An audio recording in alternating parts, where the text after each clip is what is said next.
the hemp crop that tall fall over in my life, other than the one we sprayed. We were trying to show that you can desiccate a hemp crop if you need to.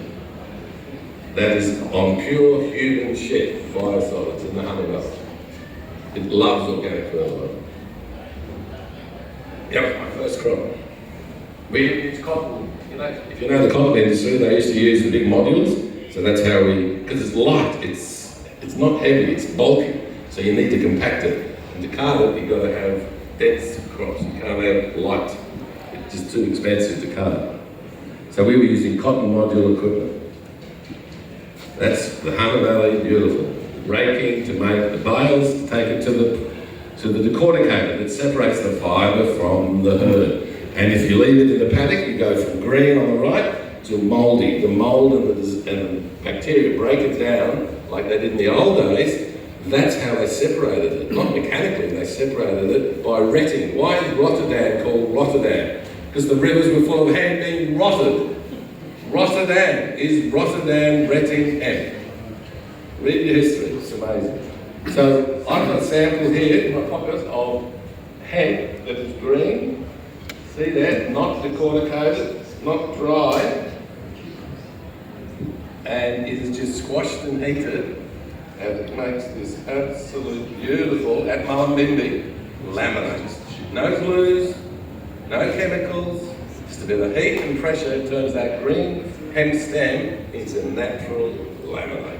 Think about it. And that's biochar laminate. It just never ceases to amaze me. It's tough. It'll block your hand right when I tell you if you make a mistake. We can do it like silage, dry, it's haylage, dry hemp, cutting it with big machines. That's the cotton modules, that's the new machines.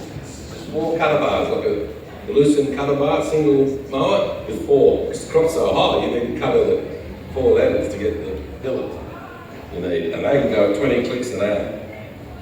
There's your hay in Tassie, there's a factory just women only, making hemp from the stubble of grain crops. So they take the grain off and they use the stubble to make hempcrete. It was on By Design last weekend. By Design last weekend, hempcrete in Tasmania. The best one is Landline, October 93.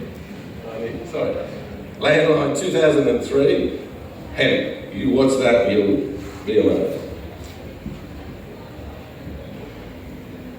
This is hemp seed in the ground. Remember I said it doesn't like heat? In the ground with water, plenty of water.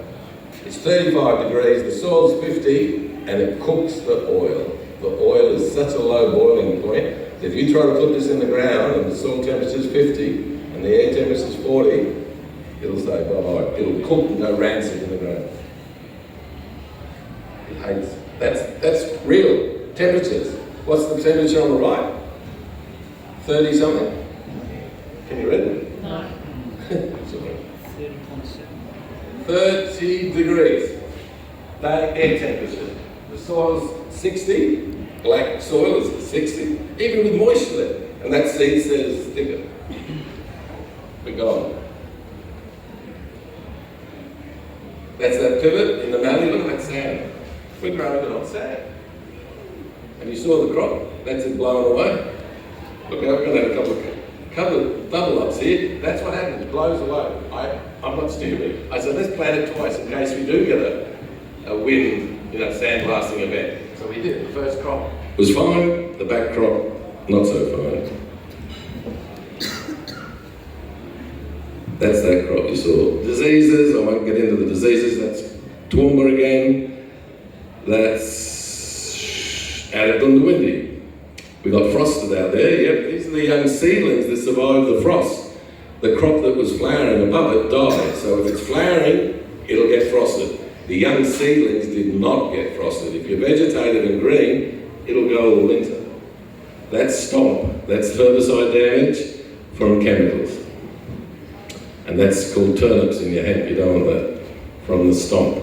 That's just a stuff up with chemicals. We do use chemicals, and they stuff it up. That's a lateral move, huge money, That's their cotton paddock, beautiful for hemp. That's in mango country, up in Townsville. You don't want waterlogging lying even on beds. It'll kill it. That's Gatton, that's just west of here, for an hour, 2 hours west of here, that's getting erosion and washed away from the big storms from waterlogging. I'm going to go really quick now. See, the top's okay, but the bottom is too wet. Same there. Cotton, fine, good beds. That's the hunter again. That's the hunter again. That's some of my first crops. Absolutely incredible. 20 years ago. I don't know how to use this, do I? Weeds. If you have weeds in there, you're going to be in a problem. So see that gap there in the weeds? That is the same spot, and it completely is covered. You missed the gap, wide, full of weeds, and the hemp just covers it and smothers it. Not a problem. And look at the mulch on the ground. Nothing, dead. That's that same spot. See, this right hasn't been sprayed, the left has, so you can see the weed control. So yes, we do need, that's the height difference from with or without sprays.